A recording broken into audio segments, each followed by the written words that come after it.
El silencio pesaba más que las palabras aquella noche.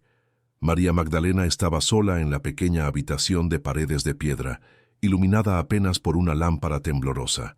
Sus manos temblaban al sostener el pergamino, no de miedo, sino de algo más profundo, algo que ella no sabía nombrar. Estaba escrito allí en su propia letra, apresurada e irregular, las palabras que Jesús le había dicho solo a ella, las palabras que nunca fueron repetidas a los demás, las palabras que lo cambiaban todo. Cerró los ojos y volvió a aquel día, 3 semanas antes de la cruz. El sol comenzaba a ponerse sobre el monte de los Olivos.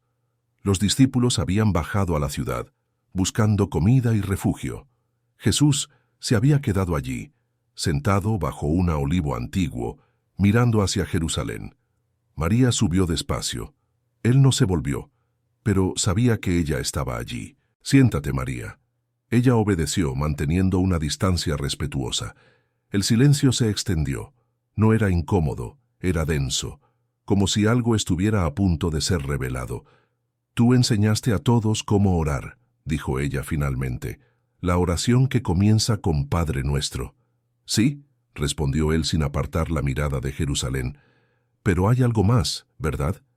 Algo que no dijiste». Jesús respiró hondo. Se volvió hacia ella por primera vez.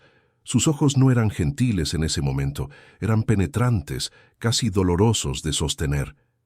«Tú siempre ves más allá de las palabras, María. Por eso estás aquí». Ella sintió que el pecho se le apretaba. No era un elogio, era una responsabilidad. «Ellos no están listos», continuó él. «Los otros.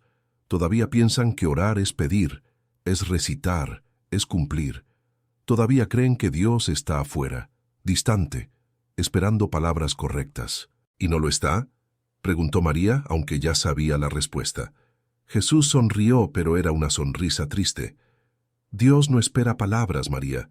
Dios espera reconocimiento». «¿Y qué reconozco yo?», susurró ella.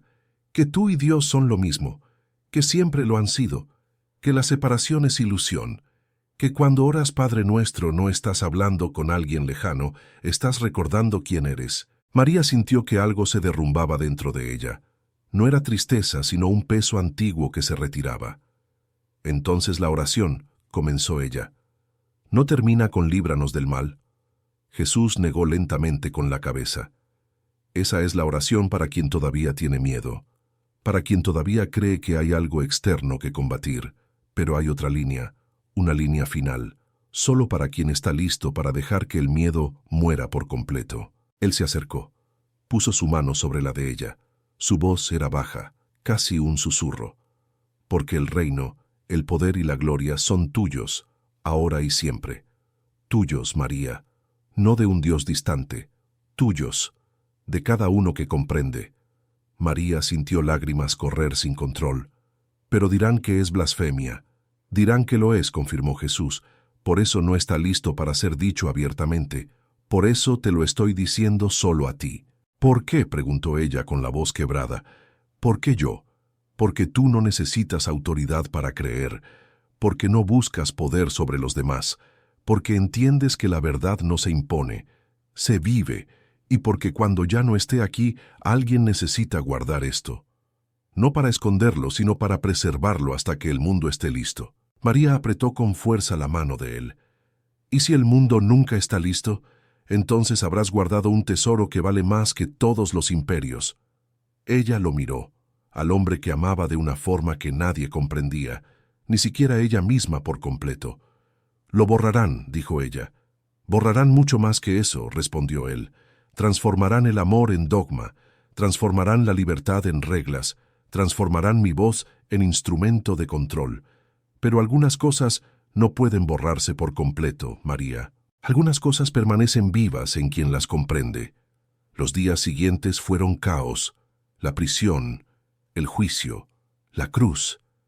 María estuvo allí, testigo de cada momento de horror. Cuando todo terminó, cuando el cuerpo fue bajado y colocado en el sepulcro, ella regresó a aquella pequeña habitación. Lo escribió todo, cada palabra, cada silencio, cada mirada. Sabía que era peligroso. Sabía que los otros discípulos ya la miraban con desconfianza. Una mujer a la que Jesús había elegido para confidencias. Eso no encajaba en lo que ellos esperaban construir. Pedro fue el primero en confrontarla. 3 días después de la resurrección, cuando las apariciones aún ocurrían y todos estaban confundidos, intentando entender. Entró en la habitación sin pedir permiso. «¿Qué escribiste?», preguntó con voz dura. María no ocultó el pergamino. Palabras suyas, palabras que me dijo a mí. Pedro lo tomó, leyó rápidamente. Su rostro se endureció. «Esto es peligroso, María. Esto destruirá todo lo que estamos intentando construir». «¿Construir qué?», preguntó ella, manteniendo la calma. «Una iglesia», respondió Pedro. «Una comunidad. Orden. Algo que pueda sobrevivir, que pueda crecer». «¿Y esas palabras destruyen eso?», insistió María. «Esas palabras confunden», dijo Pedro con firmeza. «La gente necesita estructura, necesita saber que hay un Dios por encima, que hay reglas, que hay autoridad. Si difunde esto, que cada persona es el reino, que cada persona tiene el poder y la gloria, ¿qué nos queda para enseñar?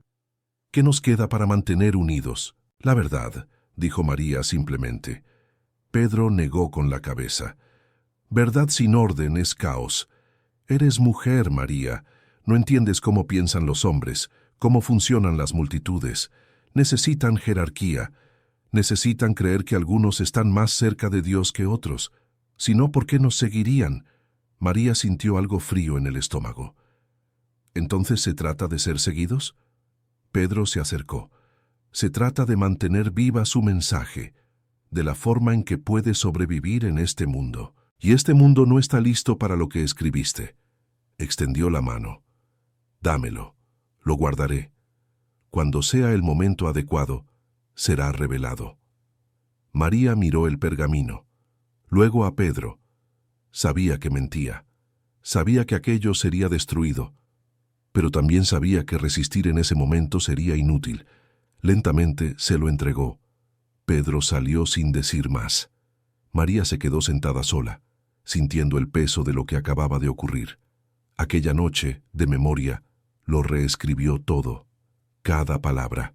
Lo escondió en lugares que solo ella conocía: paredes huecas, jarras enterradas, dobladillos de tela cosidos. Pasaron los años, la comunidad creció, las historias sobre Jesús fueron contadas, recontadas, modificadas.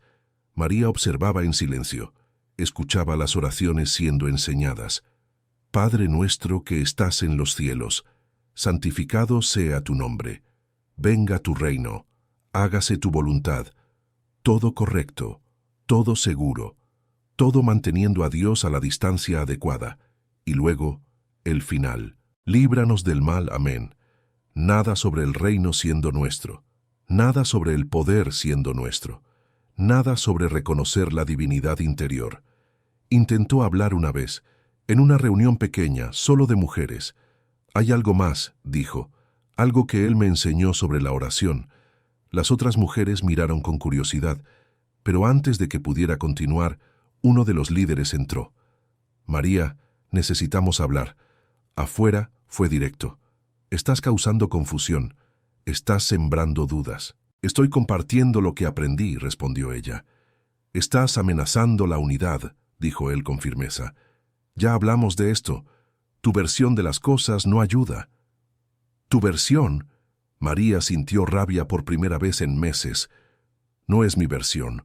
Son sus palabras». El hombre suspiró. «María, sabemos que estabas cerca de él, pero la cercanía no es autoridad. Los apóstoles estuvieron con él durante años. Tú estuviste meses. Tu palabra contra la de ellos no tiene peso». «¿Y si mi palabra es verdadera?», insistió ella.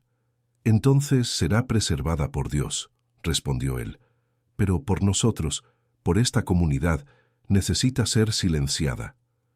Por ahora». María comprendió entonces. No se trataba de verdad. Nunca lo había sido. Se trataba de poder. ¿De quién controlaba la narrativa? ¿De quién decidía qué podían o no saber las personas sobre Dios? Se retiró. Dejó de hablar en público, pero siguió escribiendo, siguió guardando, y mientras la iglesia crecía, se institucionalizaba, se convertía en poder político y religioso.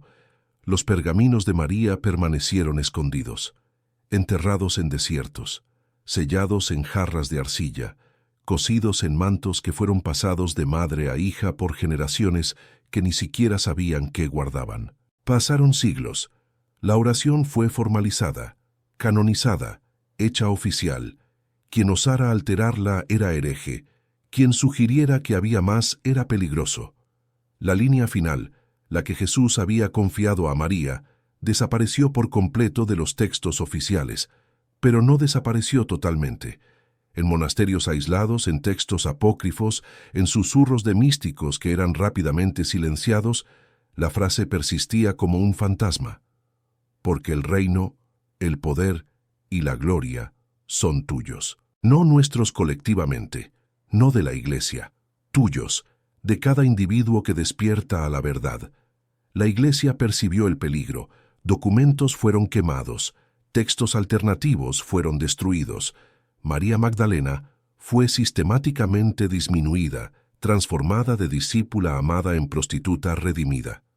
Su voz fue borrada, su autoridad negada, pero la verdad, como Jesús había dicho, no puede borrarse por completo. En 1945, en Nag Hammadi, se encontraron jarras. Dentro, evangelios perdidos, entre ellos el Evangelio de María, fragmentado, incompleto, pero presente. Y allí, en las líneas preservadas, ecos de aquella conversación en el Monte de los Olivos.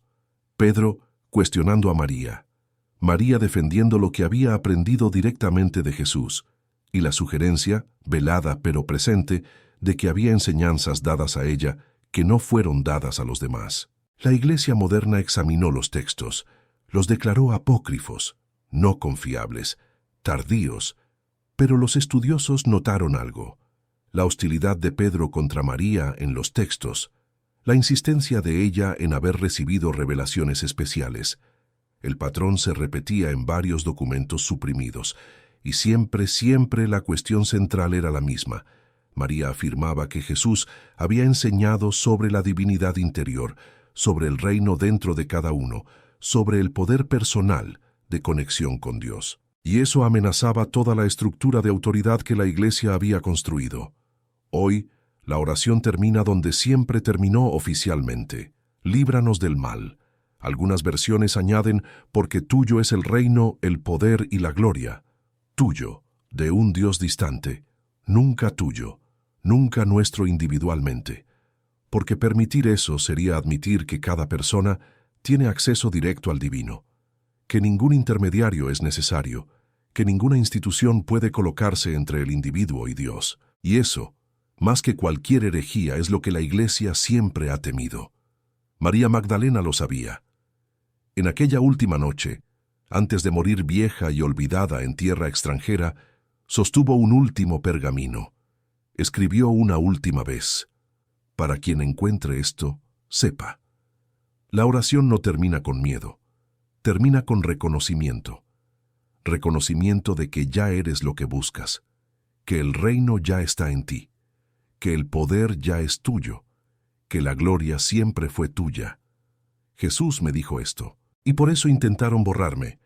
Pero las verdades borradas tienen la costumbre de resurgir, siempre resurgen, cuando el mundo está listo, y el mundo se está poniendo listo ahora. Selló el pergamino, lo enterró en un lugar que solo Dios conocía, y cerró los ojos por última vez, sabiendo que algunas semillas tardan milenios en germinar, pero cuando germinan, nada puede detenerlas. La oración que Jesús enseñó no termina con súplica, termina con declaración, con despertar, con reconocimiento del divino en nosotros. Y eso, María Magdalena lo guardó, no porque la Iglesia quisiera esconderlo, sino porque la humanidad todavía estaba aprendiendo a estar lista para escuchar.